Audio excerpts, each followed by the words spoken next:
Siapa? Manggil. Asik.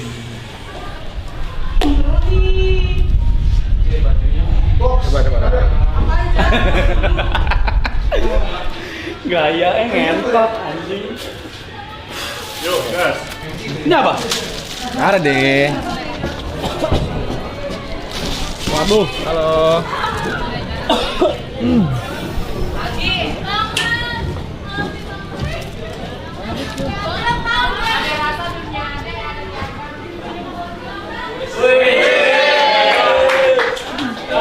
Selamat sore. Kurang semangat. Sore.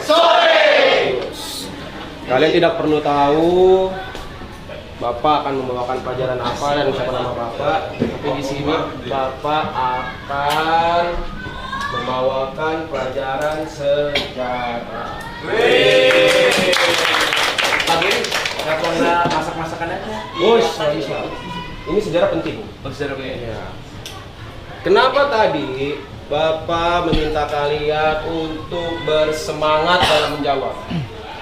Karena pelajaran sejarah itu bukan hanya sekedar menghafalkan fakta yang sudah terjadi, tapi kita juga harus menggunakan emosi dan berempati tentang apa yang sudah terjadi. Itu di belakang jangan tidur. Oke? Ini di bawah fan aja semuanya, jangan terlalu tegang. Di sini Bapak akan membawakan sebuah metode yang berbeda. Karena biasanya sejarah itu menghafal cerita, lalu ulangan, kita jawab, kita hafal. Biasanya seperti itu, bukan? Ya.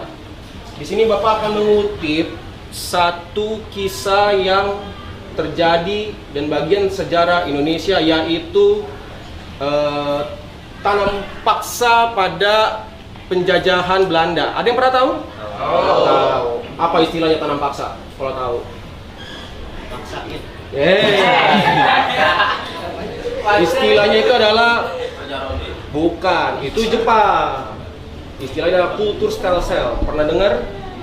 Nah, pada tahun 1830, Gubernur Jenderal Johannes van den Bosch itu datang dan menerapkan sistem tanam paksa kepada rakyat Indonesia. Jangan grogi, Pak. Ya, sistem tanam paksa ini ya yang terjadi di Indonesia adalah bagi rakyat yang memiliki tanah itu pakai earphone denger lagu tuh. Enggak. Ya budak. Alat bantu dengar ya. Iya. Parah banget tapi. Oke, balik. Ya, di mana rakyat yang memiliki tanah pada saat itu harus menyisihkan 20% bagian lahan tanahnya untuk ditanami barang-barang yang akan diekspor ke Belanda seperti kopi, tebu, pokoknya rempah-rempah dan nila itu. Bagi rakyat yang tidak memiliki tanah, dia harus bekerja selama 66 hari per tahun. Ya. Lupa. Dan rakyat yang punya tanah itu dia harus jual dengan harga yang murah. Bisa dibayangkan betapa tersiksanya rakyat Indonesia pada saat itu. Udah punya tanah, harus dibagi 20%-nya untuk tanam tanaman yang harus diekspor ke Belanda dan dijual dengan harga murah. Lalu yang tidak punya tanah harus kerja. Ya. Lalu dampaknya apa? Dampaknya itu adalah rakyat jadi sengsara, miskin. Tuh. Itu yang dampak terhadap Indonesia, negara kita. Kalau dampak yang terjadi pada dunia Belanda, yang pertama, ekonomi mereka meningkat. Ya. Rempah melimpah. Itulah yang terjadi pada kita dan bagian dari sejarah negara kita. Nah, seperti yang tadi Bapak sudah bilang, di mana pelajaran sejarah ini bukan hanya sekedar menghafalkan fakta, mengerti fakta dan sejarah yang sudah terjadi.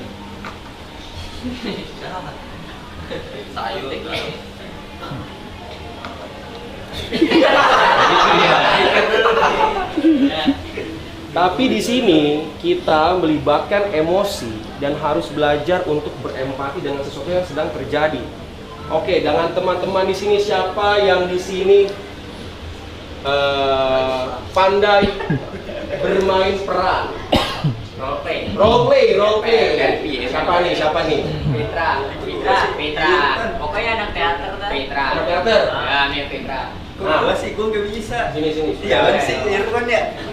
Sini. Siapa namanya? Siapa? Reva. Ayo Reva sini. Nah, bentar. Ini seru. Ini adalah bagian dari sejarah supaya kita bisa mengerti, bukan hanya menghafal fakta dan sejarah, tapi kita bisa berempati menggunakan emosi. Oke? Jadi di sini siapa namanya? Fitra dan Reva. Fitra akan berperan sebagai rakyat yang memiliki tanah. Oke? Reva akan berperan sebagai rakyat. Kebalik. Reva yang punya tanah, Fitra yang berperan sebagai rakyat yang tidak memiliki tanah. Jadi harus kerja 66 hari per tahun. Tanpa dibayar. Jadi jahat. Enggak jahat. Jadi Reva yang punya tanah. Rakyat kan tadi dijelasin tuh, rakyat yang punya tanah harus bagi 20%. Nah, di sini Bapak sebagai Belandanya. orang Belandanya. Oke. Jadi bisa begini. Woi.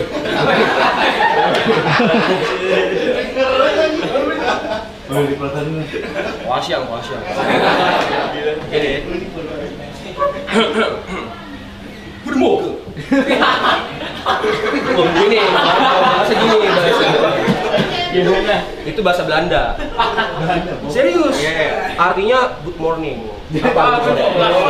Nah, bacanya good morning. Nah, karena lu rakyat, karena kamu rakyat, kamu harus bahasa kayak good morning meni.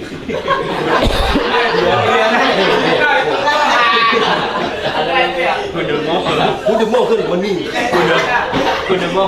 Nah, good morning meni. Itu kalau itu artinya kan misalnya gini. Good morning. Ini bahasanya nah, menir kali artinya good morning sir gitu. Good morning menir. Nah, Itu bener ya? tanah. Gila. Gak punya. Lu ini bayangin lu jadi rakyat Indonesia pada saat itu. Jadi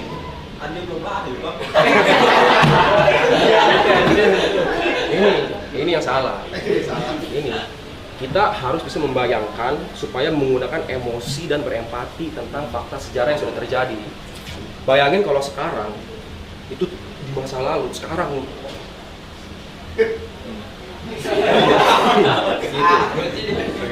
Jadi harus bekerja 66 hari per tahun karena nggak punya tanah. Gitu. Coba ulang lagi. Udah mau. Tanah. Enggak punya. Gimana sih? Orang kaku. Rumah. Oke.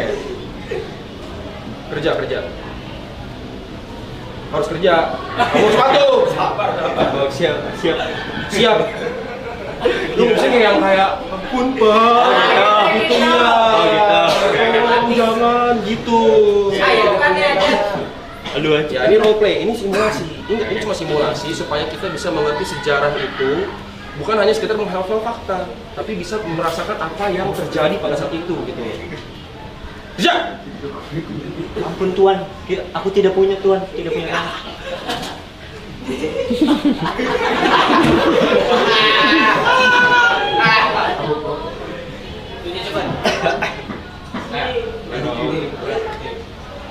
Aku punya tanah Tuan. Kerja. Tidak punya tahan. Oke. Buka baju. Jangan Tuan. Oke, kira-kira gitu. Stand up comedy. Sekarang karena peran udah selesai, sekarang berperan sebagai suaminya Reva contohnya. Ya. Ceritanya. Ini bacakan. Ini Dia aja. simulasi itu. Ceritanya. Santai Pan. Jangan merasa diambil Pan. Udah mau ke? Nice, jago nih. Oke. Bagikan tanah kamu 20% untuk pemerintah Belanda. Tidak bisa. Harus. Tidak bisa.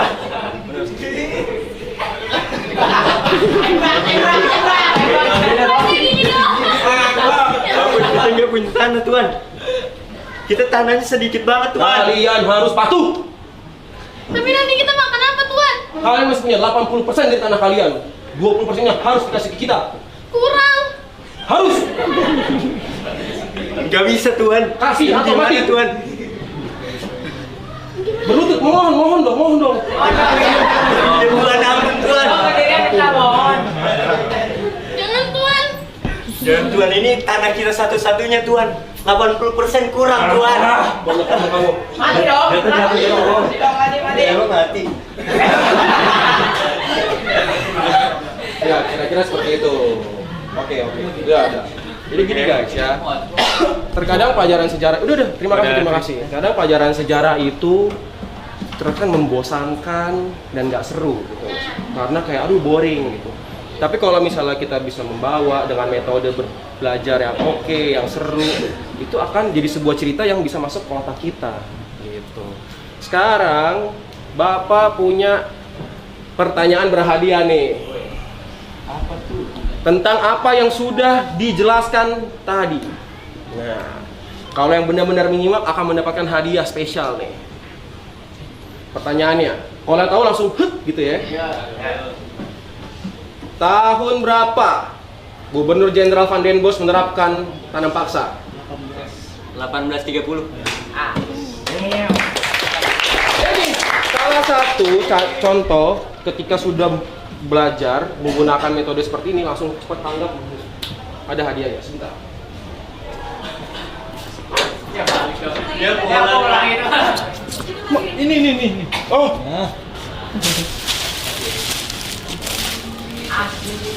Terima kasih ya. Terima kasih. Dadah.